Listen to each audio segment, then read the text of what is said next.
AP వైసీపీలో మరో MLA jump అయ్యారు. కడప జిల్లా బద్వేలు ఎమ్మెల్యే జయరాములు టీడీపీలో జాయిన్ అయ్యారు. విజయవాడ క్యాంప్ ఆఫీసులో సీఎం చంద్రబాబు సమక్షంలో ఆయన టీడీపీ తీర్థం పుచ్చుకున్నారు. బద్వేలు అభివృద్ధి కోసమే తెలుగుదేశంలో చేరానని చెప్పారు జయరాములు. అటు టీడీపీలో చేరకుండా ఉన్న 62 మంది పార్టీ ఎమ్మెల్యేలకు జగన్ హ్యాట్స్ ఆఫ్ చెప్పిన 24 గంటల్లోపే జయరాములు హ్యాండ్ ఇవ్వడం విశేషం.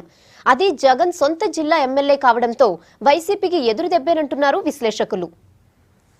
జిల్లా బద్వేల్ నియోజకవర్గం జిల్లాలోనే అత్యంత వెనుకబడి ఉంది.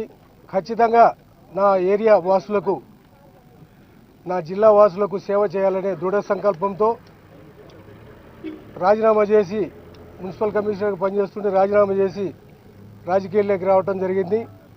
నా జన్మభూమి గడ్డ మీద నేను కొంత సేవ చేసి ఏరియాను బాగు చేయాలని చెప్పేసి దృఢ సంకల్పంతో పార్టీలోకి రావడం జరిగింది.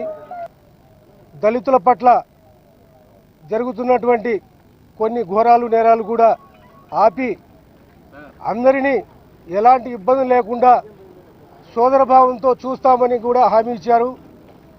దళితుల అభివృద్ధి కోసంగా వారు ఎంతవరకు పాటుపడాలో అంతవరకు పాటుపడతారని చెప్పేసి మాట ఇవ్వడం జరిగింది.